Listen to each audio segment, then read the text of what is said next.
Welcome back to the Deep Dive. As part of the DreamClass team, we look at school operations all the time. But today, we're really focusing on a stack of research that tackles, well, a nightmare scenario for any school administrator, really. The student who just quietly falls through the cracks. We're going to be zooming in on the role of AI in the early identification of learning disabilities. It's a huge topic. And, looking at the operational side, the shift is pretty distinct. It's about moving from being reactive, waiting for a student to fail a test, to being proactive, shifting from relying just on a teacher's intuition to evidence-based pattern recognition. Okay, that sounds great on paper, but let's hold on for a second, because there's a very real fear here. Are we actually suggesting algorithms should be diagnosing students? No. And the research is absolutely categorical on this. AI does not diagnose. That is, and it has to remain, the job of qualified psychologists and specialists. Think of the AI more like a high-sensitivity smoke detector.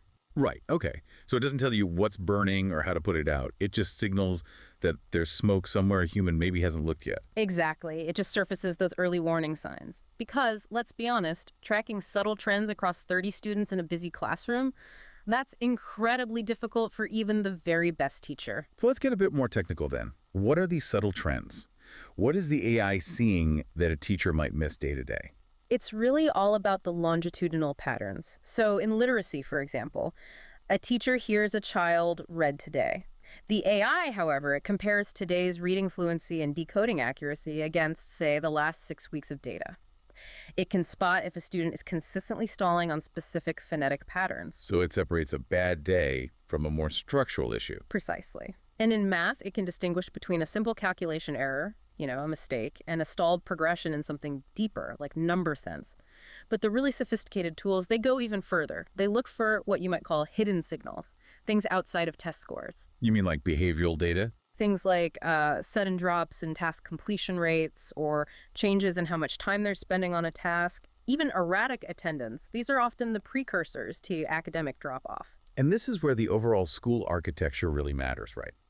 Because an AI tool flagging a risk is, well, it's pretty useless if it just exists in a vacuum. This connects directly to how we view the whole ecosystem at DreamClass. Right. If the AI is the smoke detector, then your student information system, your SIS, is the investigation team. You have to validate that flag. Context is everything here.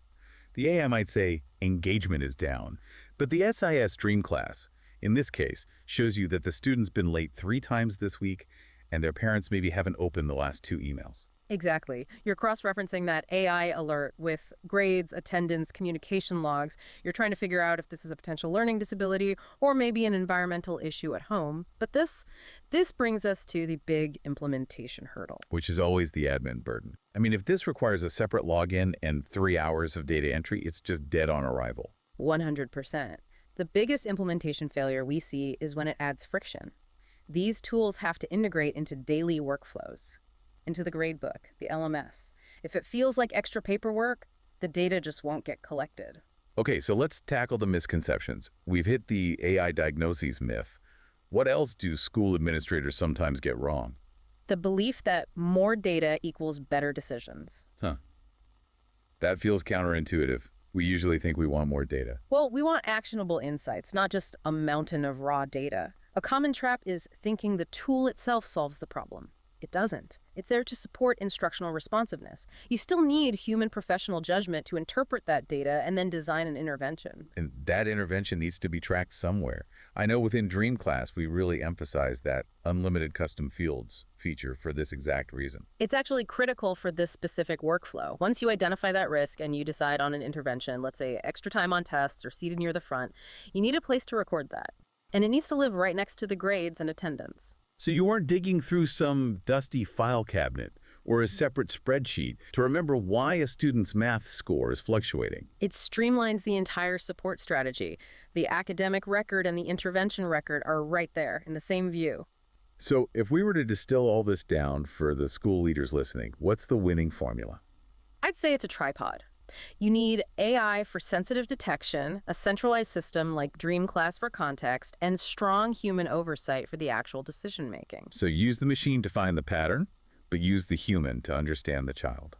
Couldn't have said it better myself. And I guess I'd leave listeners with this one thought. Don't start with a feature list when you're looking at tech. Start with your instructional goal. Make sure the technology is serving a specific student outcome, not just checking a box in your tech stack. That is a crucial distinction. And that's all the time we have for this deep dive. Thank you so much for tuning in.